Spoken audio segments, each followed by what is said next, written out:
Welcome to everyone. I'm allowing some folks to admit from the waiting room. Just a moment, make sure everybody's signed in before we start the presentation. But thank you for attending this second presentation in the 2026 Student Scholar Series. I'm A.G. Harmon of the Columbus School of Law at the Catholic University of America. And on behalf of the faculty, let me thank you all for zooming in to this second presentation of our Student Scholar Series. Please stay on mute until the presentation and response are over, and then I'll open the floor to questions, which you'll signal with the raise hand feature. You can also, of course, interrupt me if I don't see your hand, but hopefully I'll be able to do that.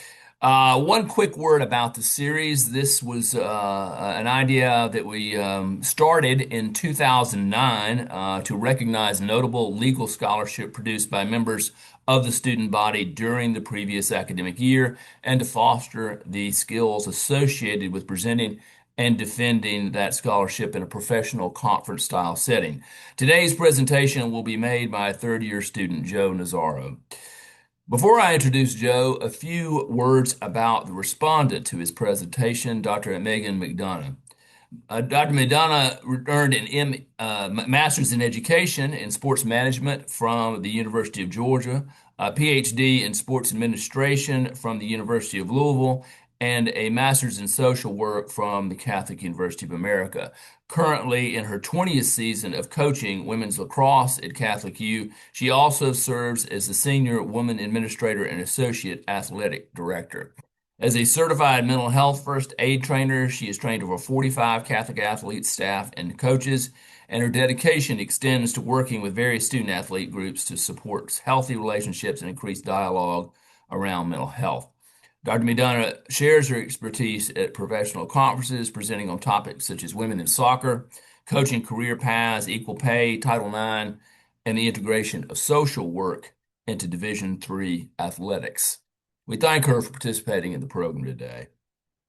Now I'll introduce our student scholar today, Joe Nazzaro. Joe is a third-year law student here. He originally from Brookville, Maryland, I should say. Joe also earned his undergraduate degree from Catholic University, where he majored in business administration with a minor in mathematics, and he was a four-year member of the university's football team.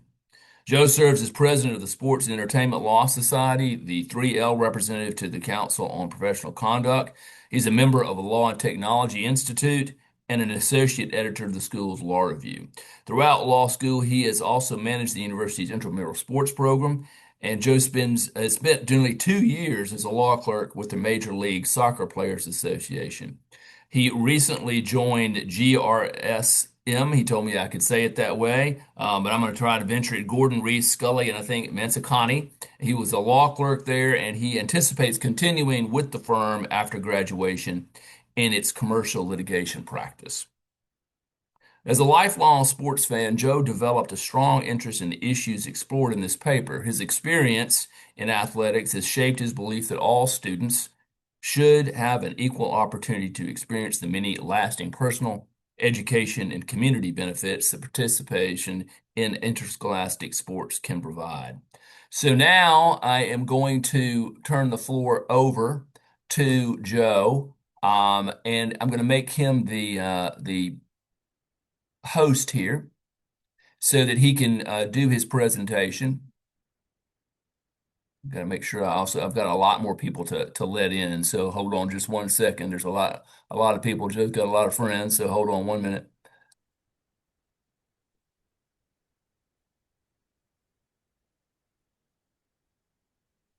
All right, I think everybody is joining now.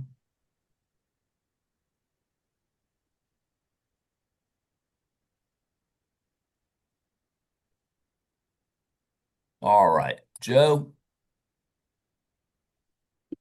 you are now the host, and you can begin your presentation. Fantastic. Well, welcome everyone. Bear with me for just a sec as I get this all set up.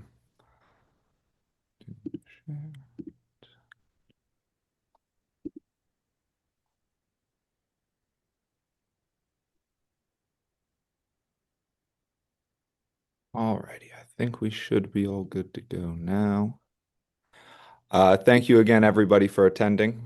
The title of my paper was Stop the Play Clock, Irreparable Harm in the Context of Interscholastic Sports. And now we'll get into it.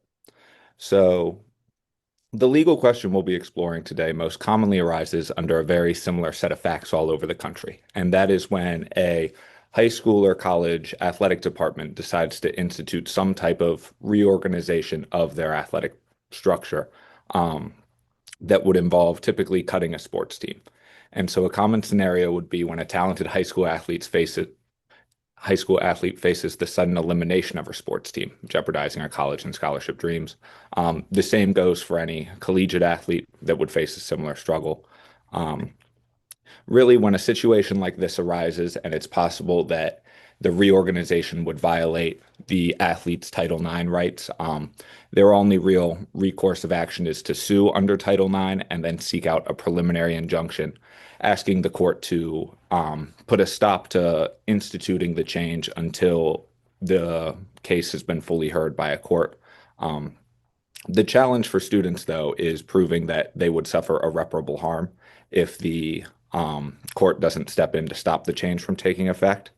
And courts across the country are not in accord on whether circumstances like these give rise to irreparable harm. Um, so the main question we will be exploring is whether losing the opportunity to play one's interscholastic sport on a continuous and uninterrupted basis constitutes irreparable harm. And so throughout this presentation, we'll explore both sides of the split, what courts on each side say, their biggest arguments and most effective arguments, as well as what can be done to better protect student athletes facing circumstances like these. So throughout the paper, um, we're going to go through 6 steps of the process. We're going to start with developing a foundational understanding both of Title IX, including its history and its current relevance, as well as the doctrine of preliminary injunctions as an action the court can take. Then we'll dive deeper into the core legal concept that we're concerned which would be irreparable harm. And then we'll explore both sides of the split, both when it comes to the court's finding irreparable harm, as well as the courts against finding irreparable harm. And then we'll even explore a split within the split that is apparent in the Third Circuit. And then we will then dive deeper into the principal rationales of both sides, exploring the merits of each side's strongest arguments and whether they should carry the day. And then we'll propose 2 routes the Supreme Court can run in resolving the split. And then finally, we'll just have a discussion of the impact in future of Title IX and this issue to ensure these rights across the country are better protected. So, starting with an understanding of Title IX, the actual language of Title IX is that no person in the United States shall, on the basis of sex, be excluded from participation in, be denied the benefits of, or be subjected to discrimination under any education program or activity actively receiving federal funding assistance. This was passed as part of the 1972 Education Amendments during the women's civil rights movement, which was aimed to address sex-based bias and discrimination in schools. The real crux of it is that they wanted to ensure equal opportunities for male and females in educational institutions. And then in the years that followed the passing of Title IX, Congress clarified that this applied to intercollegiate athletics as well as high school athletics, and also revenue generating sports are not exempted from this. The way that schools are supposed to ensure compliance with Title IX is they use a 3-prong test where a school must satisfy at least one of the 3 prongs. The first being proportionality, which requires that the number of female and male athletes is proportionate to their respective enrollment. So if an undergraduate population is about 55% female and 45% male, then the numbers of athletic participation should be substantially proportionate to that. Courts have tended to say within 5% is good enough. And then the second way schools can be compliant is through showing a history and continuing practice of expanding participation opportunities. This involves showing and proving that they have not only been adding new sports to push them further towards compliance, but they also have a plan in place to continue to do so and continue to move towards full compliance and proportionality. And then finally, the third prong is accommodating interests, which means that the institution is fully and effectively accommodating the interests and abilities of the underrepresented sex. And this is generally proved through surveys of the current student population, getting a gauge of and ensuring that the students feel that their athletic participation needs are being satisfied. And so then we'll look at the current state of Title IX compliance. Um, Truth be told, it's really not in a great spot across the country right now. Currently, there's persistent disparity in athletic opportunities, with while women account for about 56% of the undergraduate population nationwide, they only constitute 40% of varsity student athletes, which really goes to show that that prong one is not really being met by many schools across the country. And then also, when it comes to both high schools and colleges, most estimates are that 80 to 90% of all these educational institutions are not in compliance with Title IX as it applies to athletics. Even if they're doing a good job of it in other areas, athletics is still very much lacking behind. Um, and a big reason for this is the limited enforcement mechanisms that can ensure schools are Title IX compliant. The real only two options are OCR investigations. OCR is the Office of Civil Rights within the Department of Education. Um, and then the other course is through legal actions taken by the students themselves, like what we're discussing here. Um, and this is only further exacerbated by the dismantling of the Department of Education, which is really um, kind of limited OCR investigations as an avenue through enforcing Title IX. Really, all that's left is for students and athletes to do it themselves through lawsuits. Um, And so then a little bit about preliminary injunctions. This is authorized and governed by the Federal Rule of Civil Procedure, Rule 65, um, that gives courts the authority to command a party to do or refrain from doing a certain act until a final determination can be made as to the merits of the case. So this would be like when um, the students would initially sue, they would have usually a court case in the district court has a median length of around 27 months from filing to trial to be fully resolved, with many going over 3 years. And so if students were to sue in their junior year of high school or college, it's very likely no case would get resolved during their time in school. And so even if ultimately the court were to find that the action was not in compliance with Title IX, that they would have no real recourse for those students because they'd be long gone and graduated and wouldn't really care anymore.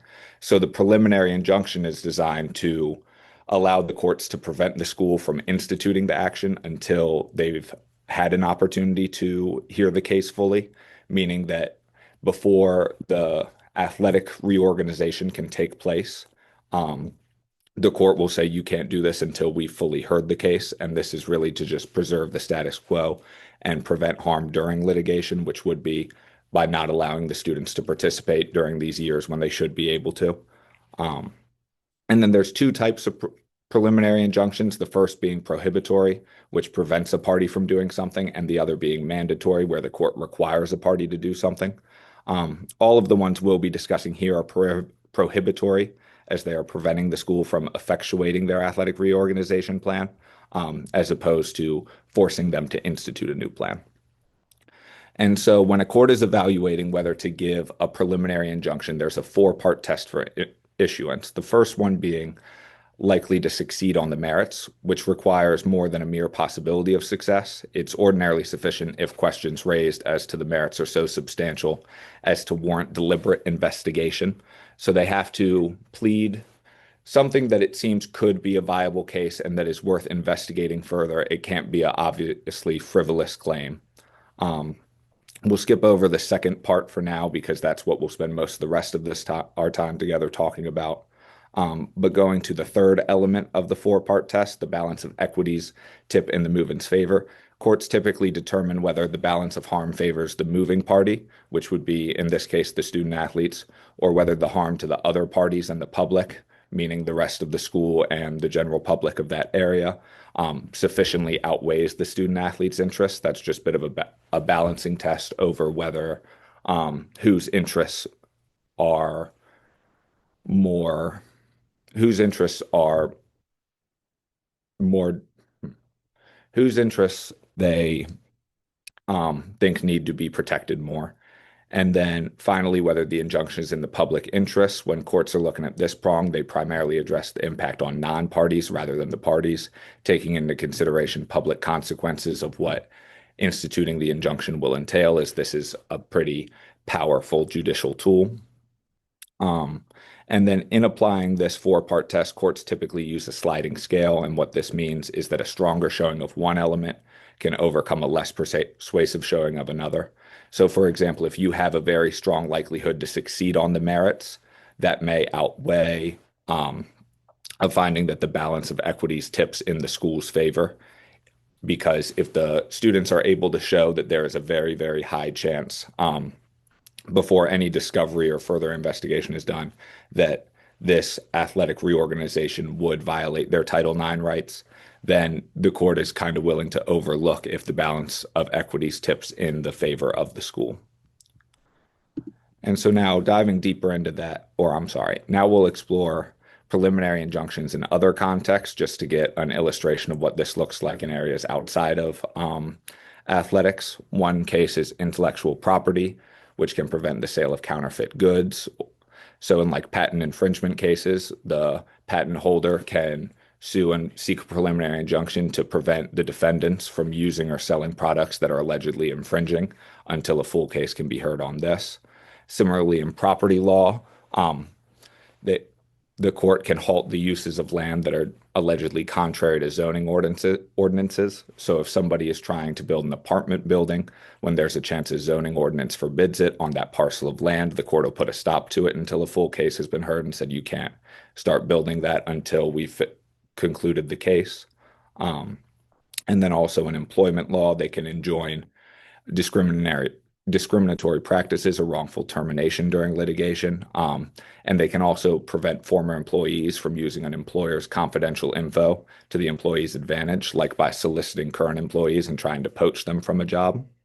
Um, and then also civil rights in other contexts outside of athletics commonly has injunctions issued, like allowing a transgender boy to use the boys' bathroom at school. Um, and it can also be used to prevent voting practices in other civil rights cases, such as gerrymandering or prohibiting a certain group from voting if there's some sort of discriminatory practice going on, or it could be going on. Um, so now we'll dive deeper into that crucial element, the irreparable harm, the one we're mostly talking about today. And irreparable harm is defined as an injury that cannot be adequately compensated by monetary damages or other legal remedies. So essentially, it's a harm that you can't put a price tag on. Some of the characteristics include unique circumstances, loss of constitutional rights, or harm to something that is temporary, difficult to quantify, or irreversible. So this is really the key aspect of the preliminary injunction four-part test, as plaintiffs must show the harm is certain, great, and of such imminence that there is clear and present need for equitable relief. And many courts have characterized this element as an irreducible minimum requirement for a preliminary injunction.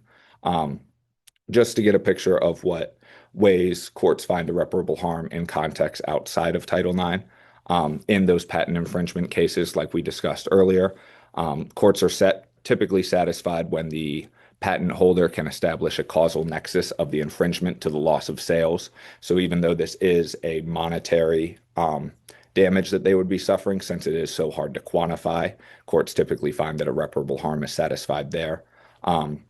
It's also very common in the environmental law context, where the Supreme Court has previously acknowledged injuries to the environment by their nature can seldom be adequately remedied by money damages and are often permanent, thus irreparable.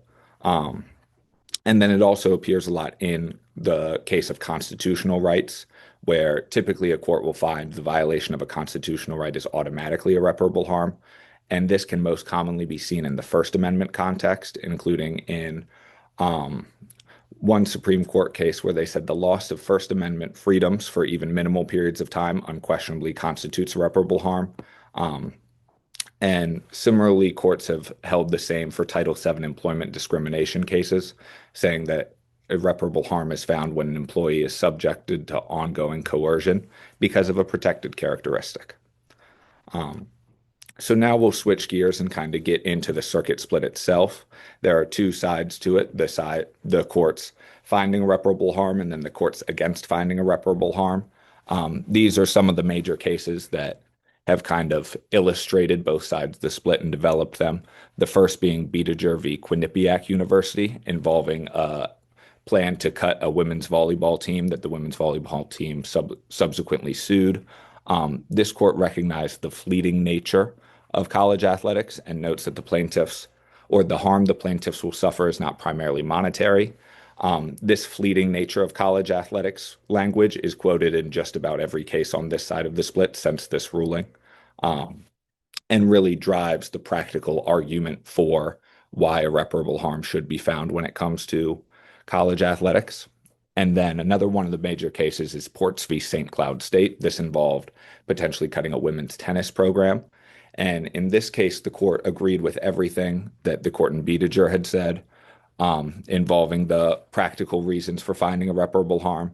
And then they also made a separate constitutional right argument, saying that a violation of Title IX is a denial of a constitutional right and thus an irreparable harm in itself, similar to those First Amendment cases we just discussed. Um, and then in the Eighth Circuit, Olensolen v. University of Iowa involved potentially cutting a swimming team. And in this court, they adopted the Port's constitutional argument, but kind of laid it out with more clarity, saying that Title IX was passed to combat gender discrimination, which would place it under the 14th Amendment and thus is a constitutional right, and the violation of which would automatically lead to irreparable harm. And then other circuits that have agreed with this side of the split include the First, Seventh, and Second Circuit in various cases involving gymnastics and volleyball, more swimming, soccer, and track and field teams. So students bring these types of claims under just about every sport when it's getting cut, and courts on this side of the split prioritize the non-monetary, time-sensitive nature of athletic opportunities, with some also making these constitutional arguments that we'll dive into a little more later on. And so then turning to the other side of the split with the courts against finding irreparable harm, um, many of these cases, including St. Patrick High School v. New Jersey Interscholastic Associations, um, really assert that a lot of federal courts have held that the ineligibility for participation in interscholastic athletic competition alone does not constitute irreparable harm. Notably, the cases on this side of the split have very little discussion of the actual harms that student athletes face. They don't really go into those practical harms discussed by the other side of the split very much. Rather, they're much more satisfied with the fact that student athletes will either have the opportunity to transfer schools when a program like or when a reorganization is announced, or oftentimes, pretty much every time, the school, when instituting one of these changes and cutting a program, will offer for any students that stick around at the school can keep their scholarship funding. And courts on these sides think that that is pretty much significant enough to alleviate any injury. And these courts also feel pretty strongly that a lot of the time the harms just aren't significant enough, especially if it's not a case that involves cutting an entire program, but rather is something that involves like missing a single tournament, which was the case in Bars v. the Southern Conference. And then, as I mentioned earlier, there's also a split within the third split. Courts, depending on which district court within this circuit, are pretty all over the place. So two cases finding irreparable harm are Favia v. Indiana University of Pennsylvania. And this court really lays out a lot of those practical arguments that were advanced in Bediger, talking about how not only do these athletes develop skill, but they develop self-confidence, team cohesion, and a sense of accomplishment, increase their physical and mental well-being, and develop a lifelong healthy attitude. That came from the Western District of Pennsylvania. And then the Middle District of Pennsylvania has taken on the constitutional rights argument, saying that deprivation of a constitutional right alone constitutes irreparable harm as a matter of law, and no further showing of irreparable harm is necessary when faced with one of these Title IX preliminary injunction questions. But then there are courts in the District of New Jersey and the Eastern District of Pennsylvania that are pretty much firmly aligned with the other side of the split, that being denied the opportunity to participate in your interscholastic competition alone does not constitute irreparable harm. And this circuit just further illustrates the inconsistency of protections for student athletes across the country, because not only is there a variance in the analysis of the irreparable harm element among circuits, but when you're in the Third Circuit, depending on where you live or happen to go to school in Pennsylvania or in New Jersey, will essentially determine whether you're able to keep playing your sport um, throughout the duration of when a court case should be going on. And so from here, we'll now switch gears and dive deeper into the principal arguments advanced by each side of the split, breaking down each side's strongest arguments and evaluating their merits. So starting with the arguments for finding irreparable harm, again, the biggest practical one is this fleeting nature of athletics. This is specifically advanced in the context of collegiate athletics, where Division I and II athletes only have 5 years to compete in 4 full years of college sports. And so, again, most district courts take at least 2 years' time um, to be fully resolved, and that's just time that college athletes don't have. And then there's also the loss of intangible benefits, a lot of which were laid out in that Favia case, including the fact that athletes lose crucial development opportunities well beyond skills, including confidence, mental resilience, a community that stays with them for the rest of their lives, as well as lifelong healthy habits. Um, and then, of course, there's the constitutional rights violation argument, where violations of Title IX, if passed under the Equal Protection Clause, would constitute per se irreparable harm, meaning the violation itself is inherently damaging and you have to make no further showing. Um, and this final argument, the constitutional rights argument, is clearly the most powerful if true, because if that is the case, then there need not be any inquiry into the facts of the particular case beyond evaluating the likelihood of success on the merits. Courts have said when it is a constitutional rights violation and that's the case, then this prong of the preliminary injunction framework essentially merges into that first element, the likelihood of success on the merits, um, in which case any showing that there is a chance of a Title IX violation that is worth investigating further would be sufficient to satisfy both prongs. And then, so exploring this constitutional argument a little further, this really rests on the fact that Title IX rights are rooted in the 14th Amendment. And interestingly enough, the Supreme Court explicitly declined to answer this question of whether Title IX was enacted pursuant to the 14th Amendment in a 1992 case called Franklin v. Gwinnett County Public Schools, which is why this has not been resolved yet. Rather, the court has at times said that Title IX was enacted pursuant to the spending clause, not which does not implicate constitutional rights, because an important distinction to draw is constitutional rights are those rights and liberties that are protected under the Bill of Rights and the 14th Amendment, and ones that the Constitution has decided to place special protections on, which does not extend to legislation passed pursuant to the spending clause or the commerce clause. Um, and while the court has said previously that Title IX was enacted pursuant to the spending clause, the Supreme Court has also made clear many times over that powers exercised by Congress may stem from more than one constitutional provision. Um, And so the court in Ports, that first case we had discussed that advanced this constitutional rights argument, said that when the constitutional right at issue is protected by the 14th Amendment, the denial of that right is an irreparable harm regardless of whether the plaintiff seeks redress under the 14th Amendment itself or under a statute enacted via Congress's power to exercise the 14th Amendment. Um, and so really this all hinges on whether objectively Title IX could have been enacted under the 14th Amendment, regardless of whether it was also invoked under the spending clause.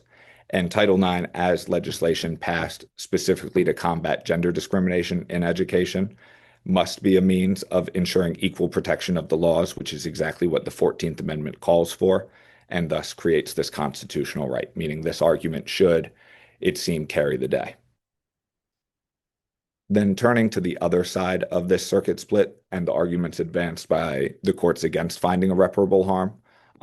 Again, their two biggest reasons for thinking that instituting these plans is okay and doesn't constitute irreparable harm is this availability of having the opportunity to transfer to other institutions and continue their athletic pursuits, both when it comes to high school or college athletics.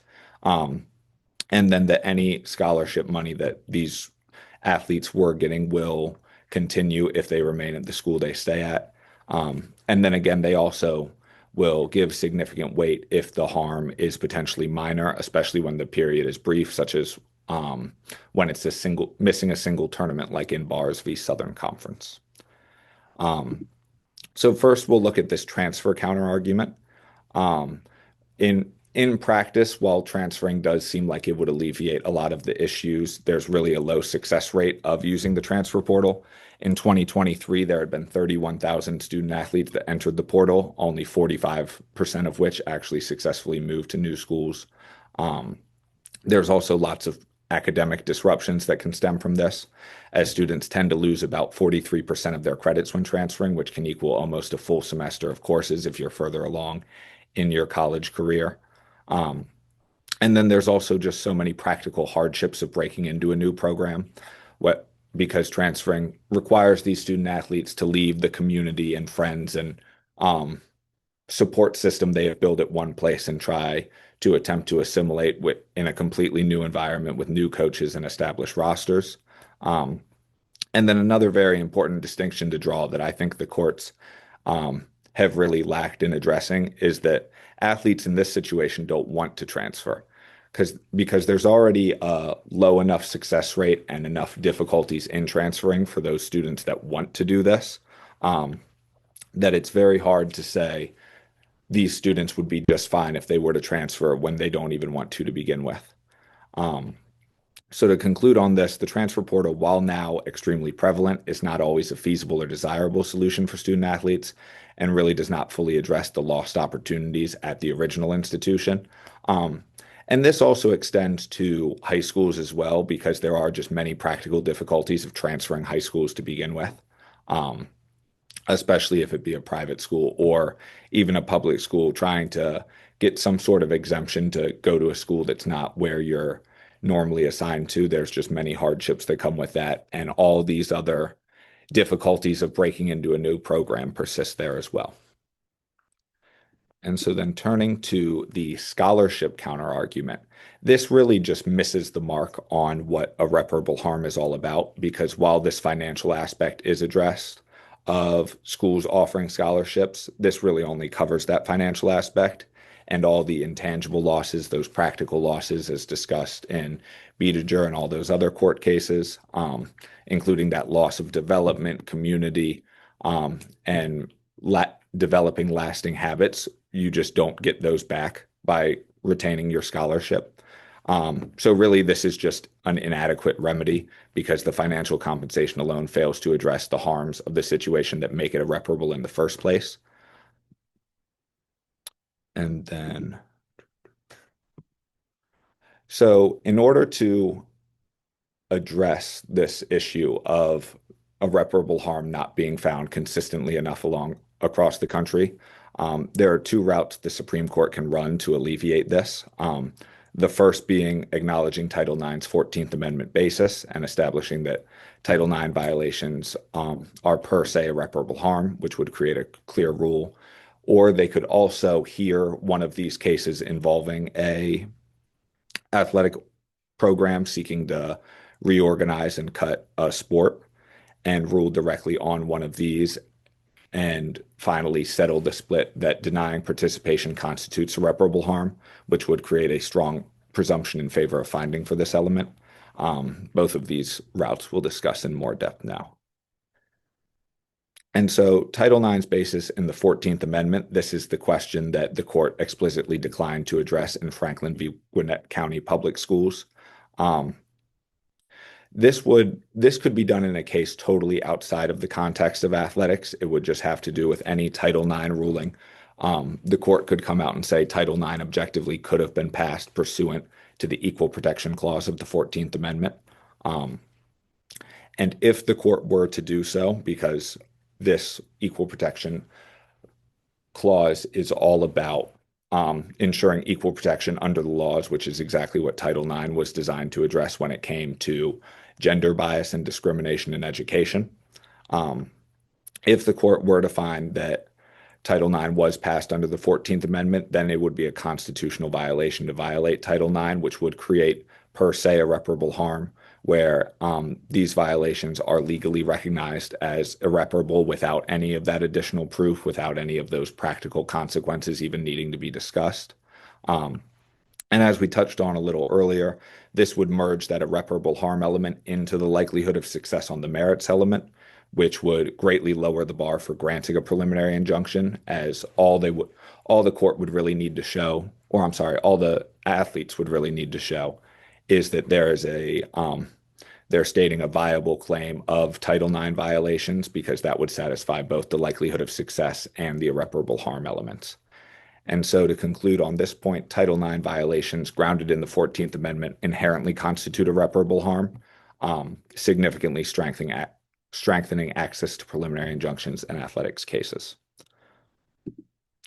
And so, the court's second route of ruling on athletic interruption directly and finding irreparable harm for reasons outside of the Constitution goes back to that central question of, is loss of the benefit derived of playing an interscholastic sport generally sufficient to constitute irreparable harm?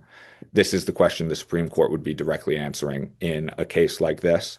And I propose what they should rule is that yes, it does, and create a strong presumption of irreparable harm when these athletic opportunities are interrupted. That would then shift the burden onto the schools to prove the absence of such harm. And so the key distinction of this route is that one, it prioritizes the tangible impact on athletes' opportunities over a solely constitutional interpretation, really taking into account the practical effects of missing out on being able to play your sport and all the benefits that are derived from having that opportunity. And this would also create a presumption rather than a per se rule, meaning that it would not be the case in every single solitary set of circumstances that a potential violation would satisfy irreparable harm. The schools would still have the opportunity to show that the harm caused to athletes is so minor or insignificant that it should not rise to the level of irreparable harm.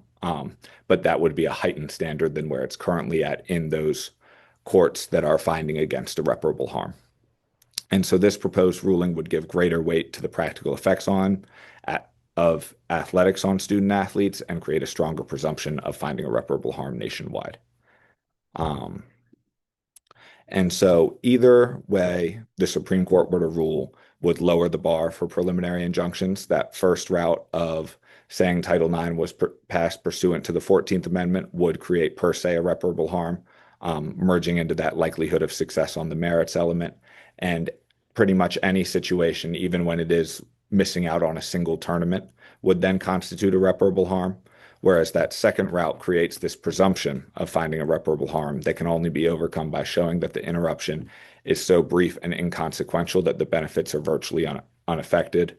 And this presumption could come into play when there's one of those cases involving just the denial of a single tournament or a small amount of games that does arise in some of these cases. But then in any case that involves fully cutting out a program and kind of leaving the students with no option but to transfer or stay and not be an athlete, those would never be able to overcome this presumption. And either way, this would ensure more consistent protection across the country, because this would create a nationwide practice of student athletes receiving a court determination on the merits before losing their opportunity to compete. And either path would just ensure more consistent protection of student athletes' Title IX rights, especially in those places where, to this point, they have not been fully accounted for by the courts. And so, just to conclude, what this paper and comment is really aiming to do is preserve student athletes' opportunity to compete. There is just a great vulnerability of student athletes, especially with this current dismantling of the Department of Education. Really, they're only advocates for their Title IX rights in a situation like those described in this comment, are to sue themselves and seek out these preliminary injunctions. And this inconsistent application across the country that we're at right now leaves many students unprotected. And really, it's just kind of luck of the draw at the moment of what circuit you happen to go to school in. And then even when it comes to the third circuit, whether you happen to be in the western part of Pennsylvania as opposed to the eastern part of Pennsylvania. Um, and so there is a clear opportunity here for Supreme Court clarity. Through either of those routes discussed, the Supreme Court can ensure that the benefits of interscholastic sports are sufficiently recognized by courts nationwide. Um, and then finally, this change can be made without completely overhauling the preliminary injunction framework. The courts can continue to use their four elements on a sliding scale. Um, Either route would just call for a higher frequency of the irreparable harm element being satisfied. Um, and my closing thought for you all is that justice delayed is justice denied, particularly in a situation like this. Again, just because a preliminary injunction is not issued does not mean the court won't hear the case. They will see the case all the way through. But these courts, particularly in the district court, on average take well over 2 years to be heard thoroughly. So the student athletes that it's really affecting will never kind of see the fruits of that litigation unless there is a preliminary injunction at the outset to ensure that they are able to maintain the status quo and continue to play. Um, this is a situation I have no idea how I would be able to handle if I had been faced with it. As a college athlete, um, having the opportunity to play football was truly a transforming experience for me. And it's something I feel like if I hadn't had the opportunity to do, I wouldn't be here talking to you guys before today.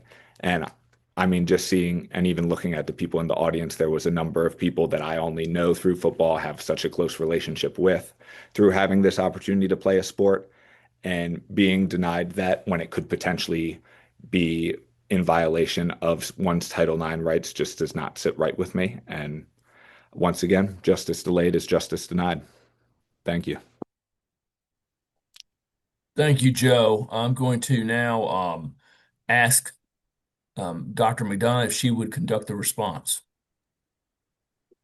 Yeah, so just to first off echo Joe, great job.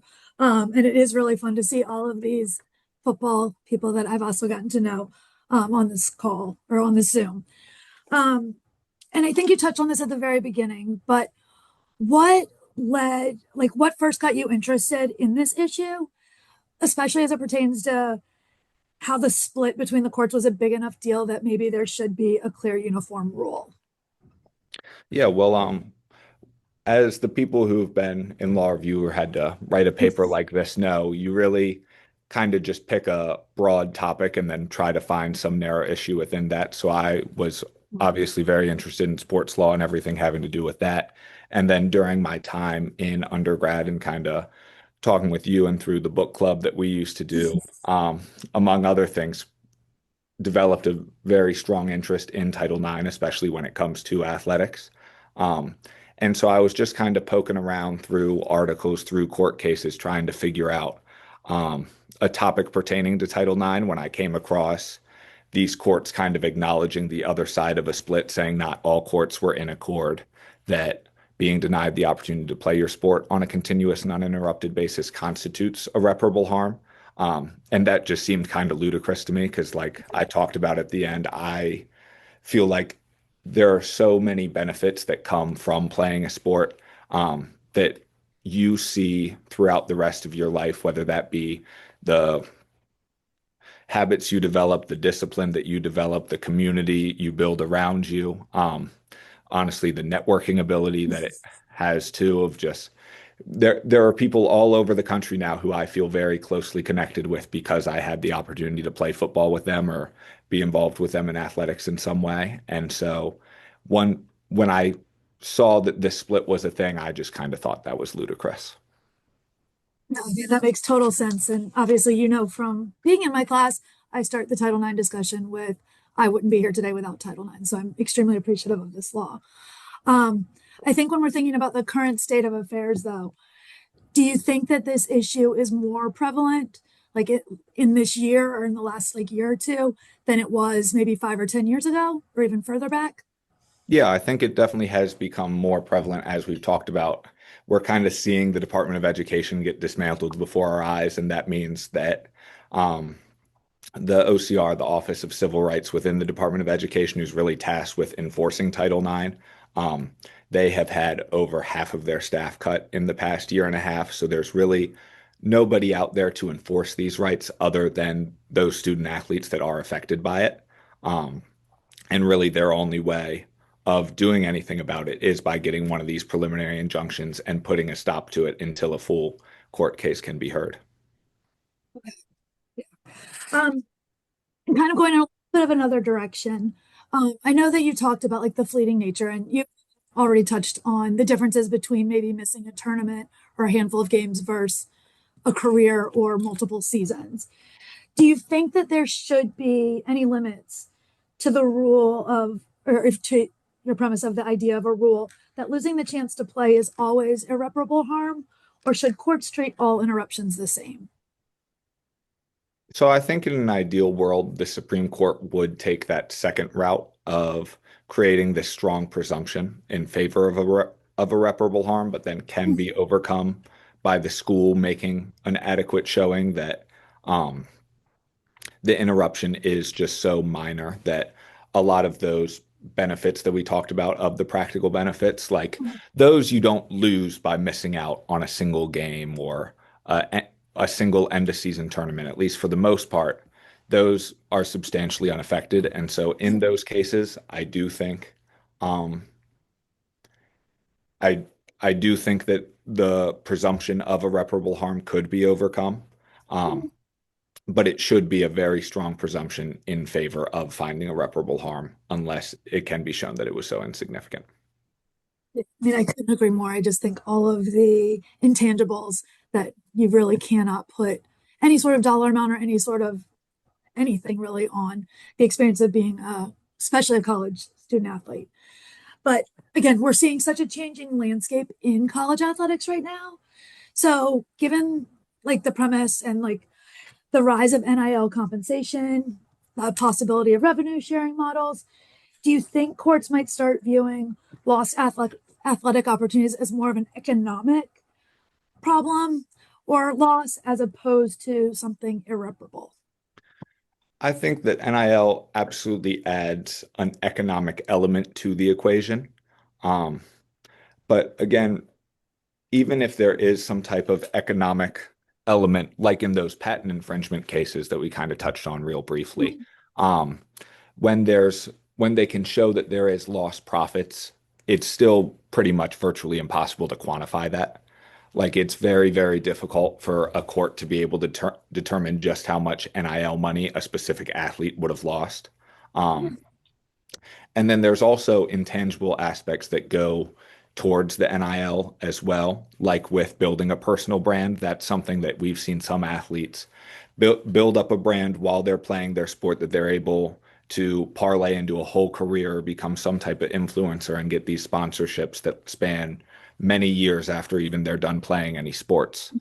And so those are benefits that are still just kind of almost impossible for a court to be able to quantify.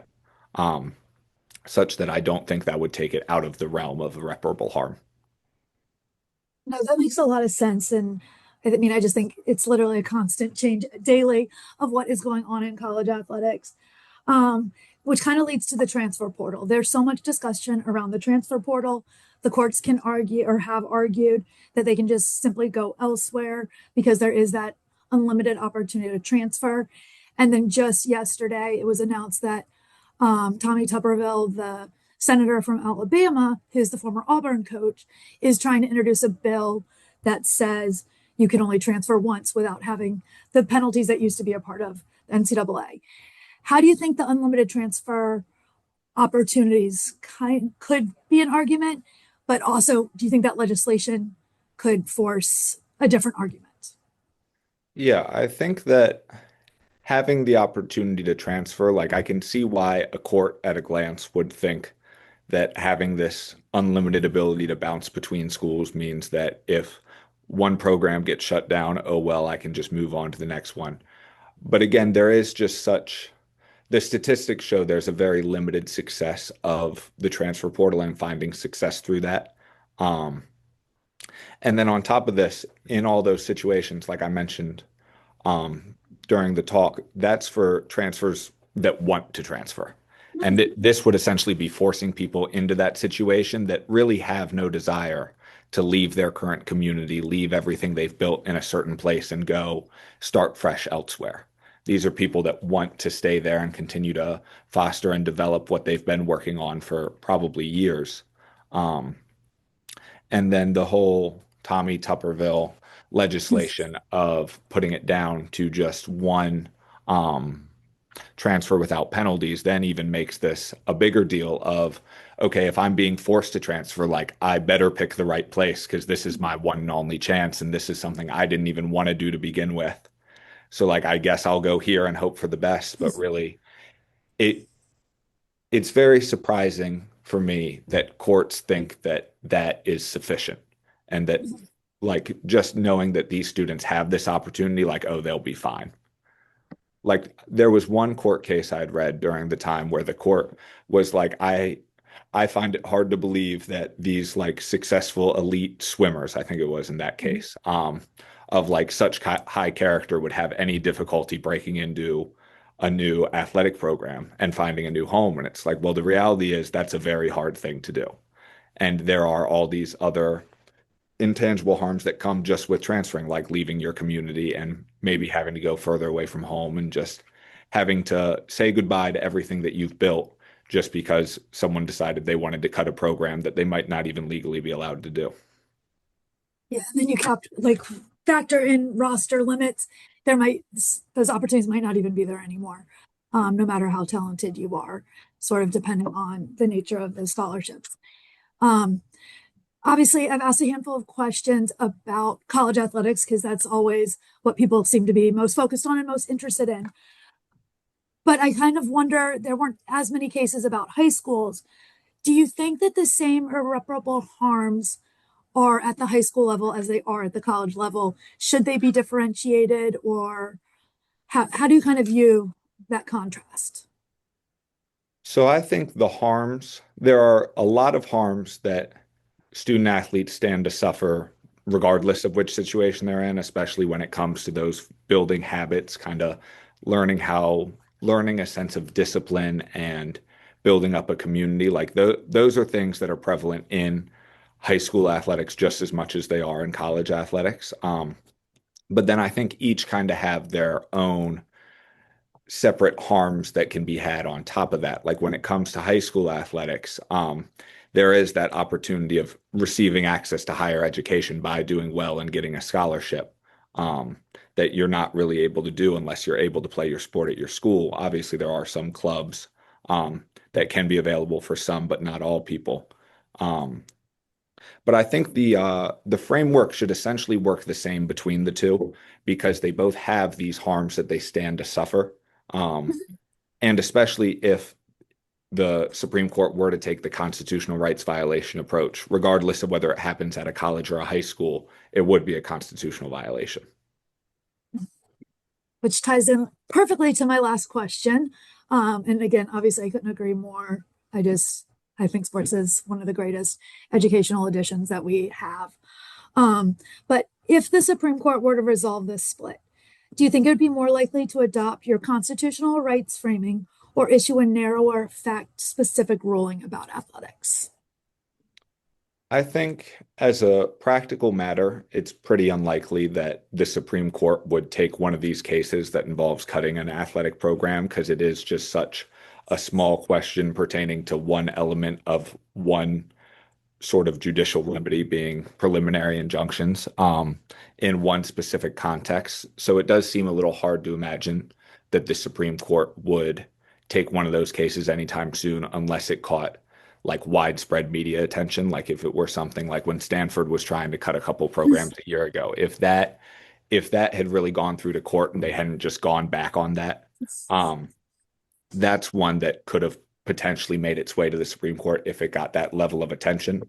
But since the question is so narrow, it seems a lot more likely that the court would have a more general case that could very well, like I said, have nothing to do with athletics, just having to do with Title IX, where they finally grapple with Title IX's relationship with the Equal Protection Clause of the 14th Amendment.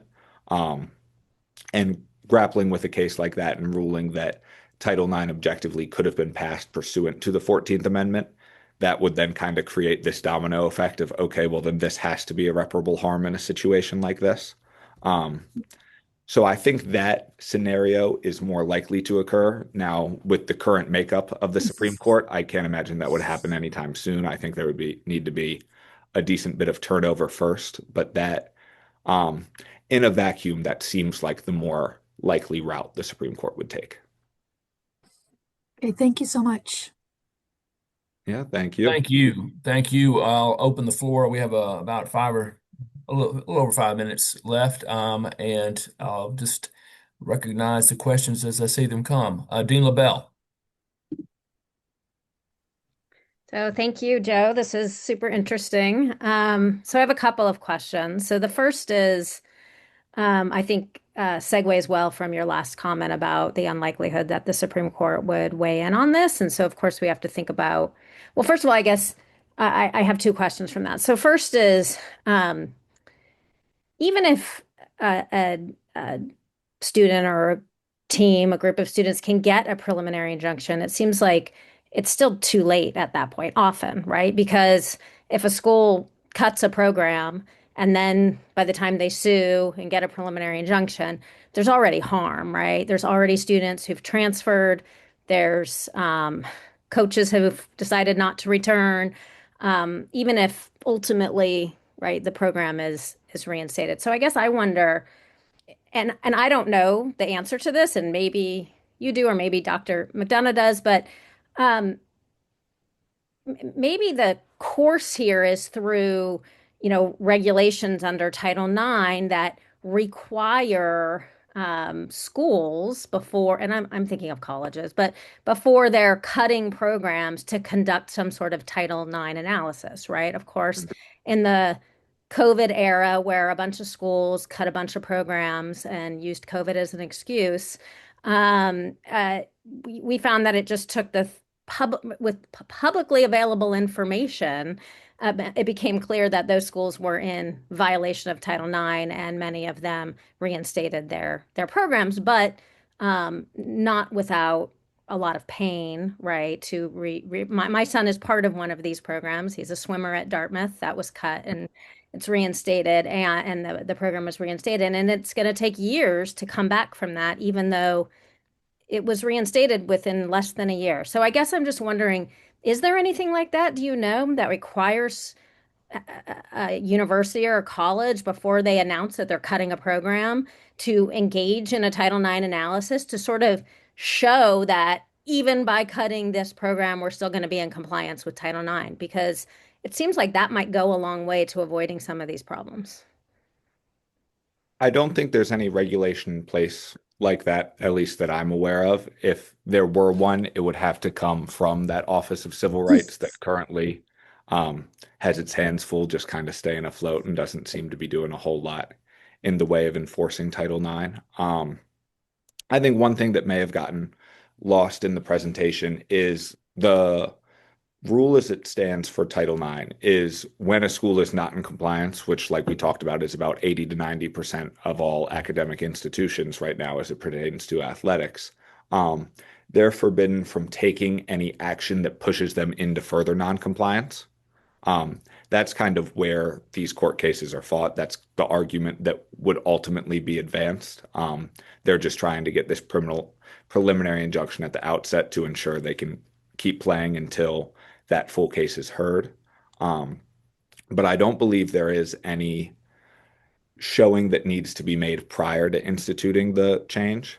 I think that a lot of the times the programs, and maybe Dartmouth swimming was a little different, but a lot of the time when they announce these cuts, it is with at least a decent bit of notice to the schools, or I'm sorry, to the students, that they'll have some type of idea, like they'll at least play through that season or that academic year. Um, and hopefully during that time would be enough time that the student athletes can come together and sue and seek out a preliminary injunction, but there is a real risk that they don't get to it in time. I think a lot of the time they do, but like you said, there is a lot of um, negative effects that will be had on the program overall just by the announcement of a cut, even if the program ultimately is reinstated.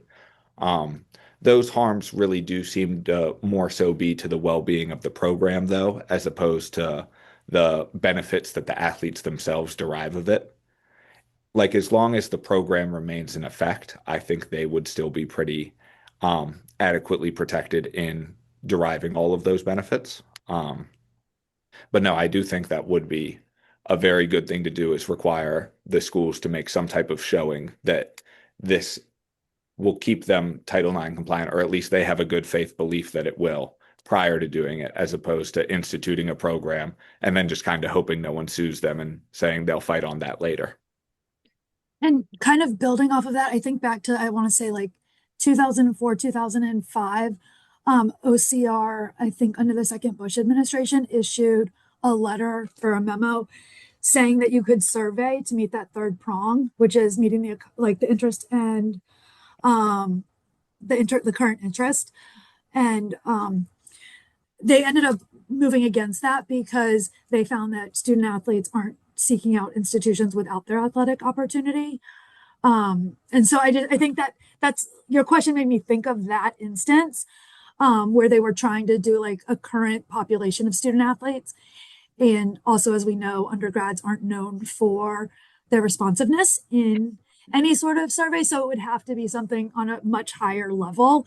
And again, I think where we see the DOE right now is that something that's even going to be thought about, let alone a priority.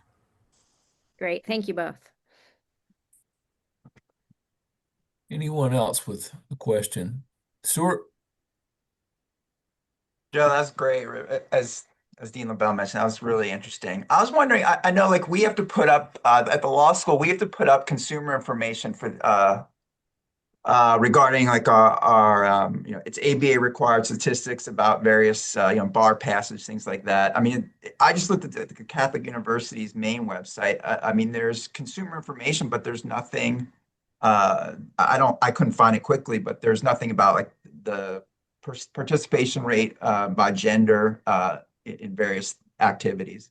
So I mean, I think that would be a good thing to require, but uh, also, I mean, maybe there's a way that students, especially on the college level, could go at it based on the payment of activities fees, where maybe that's an approach to getting some type of leveling that you're paying for things that you're not being given an opportunity to participate in.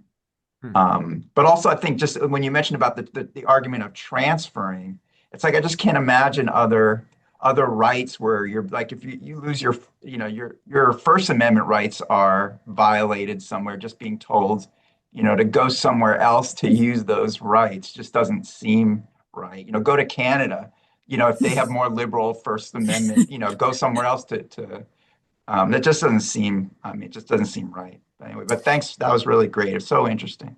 Thanks for your work. I just want to share. So I believe that all college athletic departments are required to post their EADA report, which is the Equity in Athletics Data Analysis or something like that. So it's currently on our website. I just looked though, and the last one we have up is 2022. So clearly a little bit dated there. But I do understand they're supposed to do that. And then similarly, as we know, Title IX's taken so many different routes. I think colleges and universities are also supposed to publish some of the Title IX violations, particularly as it pertains to like sexual assault, sexual harassment. I don't know where that's supposed to be though, but I think they're supposed to post that. Thank you. Anyone else with questions?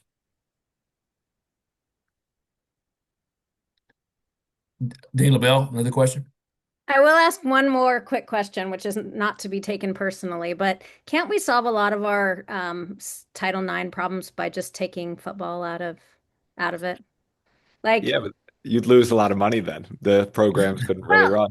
well, no, I just mean football is not, I'm not saying get rid of football. That's not my suggestion. I'm just saying for Title IX compliance. like just take football out of it, because when you have rosters of 100 people, and maybe there'll even be more now with the new with the House settlement, and it's just really hard, especially with the growing population of female students, right? Female undergrads are outnumbering male undergraduates at high rates. I just wonder if we could solve a lot of problems if and keep some sports intact if we just exempted football. I'm not suggesting getting rid of football. I do think that would lead to the numbers balancing, at least it being a lot easier to balance out the numbers, especially just because of how high the costs and roster sizes are of football. Like that would do a lot in the way of balancing out the numbers. But I think that is just kind of a slippery slope of once you exempt football from something, all of a sudden it's going to start getting exempted from all types of different things and would have many consequences, probably outside of Title IX, but just to college and high school athletics in general, that I don't know we as a country are ready for yet. Like at the LTI Dean Callahan lecture last week, one of the speakers had talked about how men's football and men's basketball should just kind of be their own separate entity, and that is a thing that is being discussed, and it seems like it could be viable, but at the same time, that is a very large step to take, and I just don't think um, the NCAA or college athletics in general is ready to do that yet. And if we were to do that in the case of Title IX, like taking them out of these participation numbers, I think that would very quickly lead to going that route. And you also think, I mean, the Tower Amendment was voted on and did not pass, which was the idea of excluding football from that. And then just being devil's advocate is, why do women deserve 110 less opportunities than men? Why does that 110 or 80 to whatever get exempted? Especially when we're talking about more young women being in higher education. Thank you. Well, I think we're going to have to end it there. I want to extend my appreciation and my great respect for Joe, a wonderful presentation, and Dr. McDonogh for a wonderful response. We will have this story and video on our series website soon, and hope you will tune in for our last of these Student Scholars presentations in April. Thank you very much. Yep. Thank you, everyone. I really appreciate you guys coming out for this.